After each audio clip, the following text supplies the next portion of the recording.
దేవుని పరిశుద్ధ నామమునకు మహిమ కలుగును గాక. ఈ సమయమునకు ఏర్పరచబడిన వాక్య భాగమును చదువుకుందాం. హెబ్రీయులకు రాసిన పత్రిక 12వ అధ్యాయము 1వ వచనం నుండి 3వ వచనం వరకు మరియు 12, 13 వచనాలు.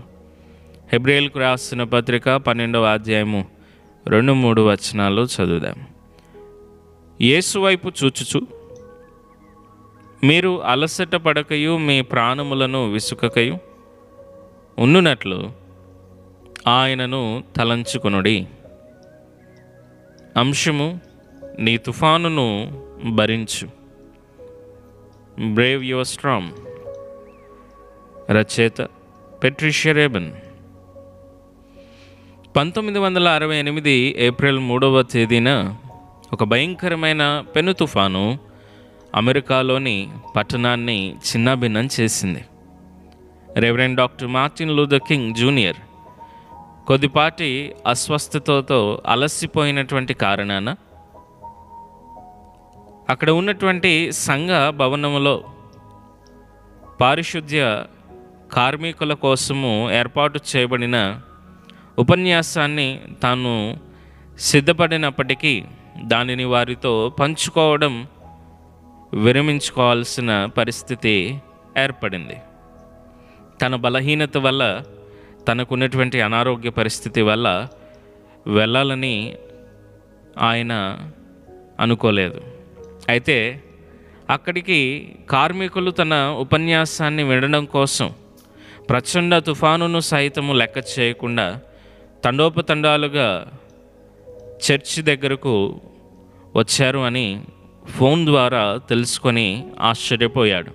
వెంటనే ఆ భవనం వద్దకు మార్టిన్ లూథర్ బయలుదేరి వెళ్ళి 40 నిమిషాల పాటు నేను పర్వత శిఖరమునకు వెళ్ళాను అని ఆయన సిద్ధపడినటువంటి అంశమును గురించిన ఉపన్యాసము ఎంతో చక్కగా ఆయన అక్కడున్న వారందరికీ కూడా అందించాడు.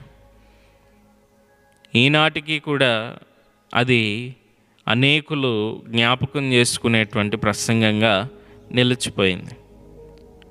ఆ మరుసటి రోజు కింగ్ గారు కాల్చబడి హత్య చేయబడినప్పటికీ నిజంగా ఆయన ప్రసంగం మాత్రం ఇప్పటికీ బాధింపబడుతున్నటువంటి వారికి వాగ్దాన భూమి యొక్క నిరీక్షణలో అదందరినీ కూడా ప్రోత్సహిస్తూనే ఉంది.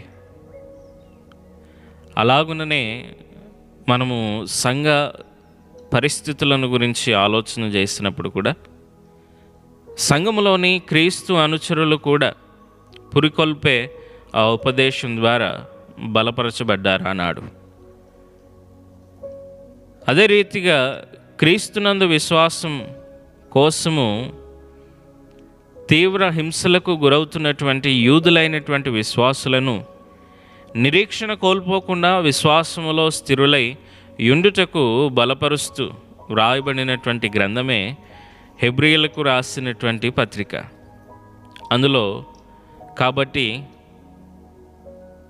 వడలిన చేతులను సడలిన మోకాళ్ళను బలపరచుడి అని మనం చూస్తూ ఉంటాం 12వ అధ్యాయము 12వ వచనంలో. నిజానికి ఇది ప్రవక్త అయినటువంటి యెషయా ద్వారా చెప్పబడిన నివేదిక అని యూదులు చక్కగా గుర్తించగలుగుతారు. యెషయా గ్రంథము 35వ అధ్యాయము 3వ వచనంలో చూస్తాం. అయితే ఇప్పుడు మనము క్రీస్తు శిష్యులుగా విశ్వాసమునకు కర్తయు దానిని కొనసాగించువాడునైన యేసు వైపు చూచుచు మన ఎదుట ఉంచబడిన పందెములో ఓపికతో పరిగెత్తదము. హెబ్రీయులకు రాసిన పత్రిక 12వ అధ్యాయము 1, 2 వచనాలు. మనము అలసట పడకయు ప్రాణములు విసుకకయు ఉండునట్లు అలాగూ చేయదుమని 3వ వచనంలో కూడా చూస్తూ ఉన్నాం. ప్రియులరా, ఈ జీవితంలో ఎన్నో ఉప్పెనలు, పెను తుఫానులు మన ముందున్న యేసయ్యలో మనము స్థిరముగా ఉండి వాటినన్నిటినీ ఎదుర్కొనగలం. మార్టిన్ లూథర్ గారు తన చివరి సందేశాన్ని అందించడానికి ఇక అదే తన చివరి సందేశం అని తనకు తెలియకుండా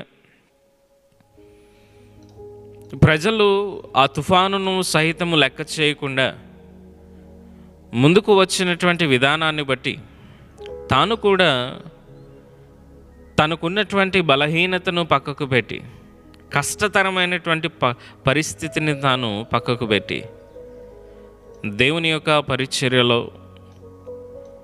దేశం యొక్క ఆ యొక్క విమోచనను గురించిన, వాగ్దాన భూమిని గురించిన నిరీక్షణలో ఉన్న వారందరికీ నమ్మకాన్ని కలిగించుటలో తన వంతు ప్రయాసను చేశాడు. ఈరోజు మనము కూడా మన జీవితంలో ఉన్నటువంటి తుఫానులను ఎదుర్కొని క్రీస్తు నామమును మహిమపరచు రీతిగా ఎప్పుడైతే మన అడుగులను ముందుకు వేస్తామో, మనము వేయించున్నటువంటి ప్రతి అడుగును బట్టి దేవుడు అనేకుల యొక్క జీవితాలకు ఆశీర్వాదకరంగా వాటిని మలుస్తాడు.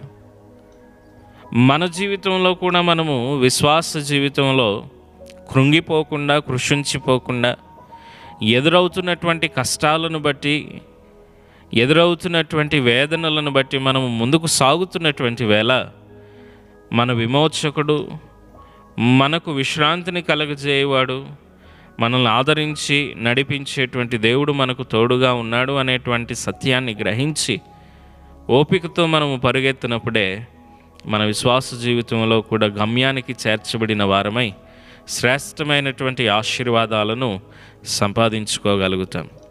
ఈరోజు నీ జీవితంలో ఎలాంటి తుఫాను ఉన్నా, ఎలాంటి కష్టతరమైనటువంటి పరిస్థితులున్నా, నీవు దేవుని మీద ఆధారపడి నడవవలసినటువంటి వ్యక్తిగా నీవున్నావు. ఈరోజు నీ జీవితం ఏంటి? నీ ఆలోచన ఏంటి? ఈరోజు నిన్ను ఆటంకపరుస్తున్నటువంటి తుఫాన్ ఏంటి? శిష్యులను తుఫానులో నుండి బయటకు తీసుకువచ్చినటువంటి దేవుడు ఆయన. ఒకే ఒక మాట, సమస్తము ఆయన స్వాధీనంలోకి వెళ్ళింది. ఈరోజు నీ జీవితంలో తుఫానులను చూసి కలవరపడుతున్నావా? ఆ తుఫానును సహితము నిమ్మలపరచగలిగినటువంటి అధికారము కలిగిన ఆ క్రీస్తు వైపు చూస్తూ నిరీక్షణతో నెమ్మదిగా సమాధానంగా ముందుకు సాగుతున్నావా? ఏ స్థితిలో నీవు ఉన్నావు? ఈరోజు ఆలోచన చేయి. ప్రార్థన చేసుకుందాం. పరిశుద్ధుడానికి వందనాలు, సర్వశక్తివంతుడానికి స్తోత్రాలు. దేవ, మా తుఫానులన్నిటినీ కూడా భరించి వాటన్నిటిలో కూడా నీవు మాకు తోడుగా ఉన్నావు అనేటువంటి నిరీక్షణతో ముందుకు సాగుటకు నీదు కృపను మాకు దయచేయండి దేవా. నీదు సమాధానమునివ్వండి. నీ యందు సంపూర్ణమైన విశ్వాస్యతను కలగజేయండి. ఈ రోజంతటిలో నీ కృపావాత్సల్యత చేత మమ్మల్ని తృప్తిపరచి, ఎలాంటి తుఫాను మా జీవితంలో ఉన్నా నీవు మాకు తోడుగా ఉన్నావు అనేటువంటి నిరీక్షణతో నడిచే అనుభవ జ్ఞానాన్ని మాకు దయచేయండి. నీదు శక్తి చేత నింపండి, నీదు బలమును దయచేయండి. మీదు ఆత్మ సహాయతను ఈ రోజంతటిలో మా అందరికీ కలగజేసి నడిపించి మహిమ పొందమని, మమ్మలను మా కుటుంబాలను దీవించి ఆశీర్వదించమని యేసు పరిశుద్ధ ప్రశస్త నామమున ప్రార్థిస్తున్నాం తండ్రి. ఆమేన్. తండ్రి, కుమార, పరిశుద్ధాత్మ త్రియేక దేవుని దేవుని ఆశీర్వాదములు సదా మనందరికీ తోడైన నడిపించుకొనుగాక. ఆమేన్.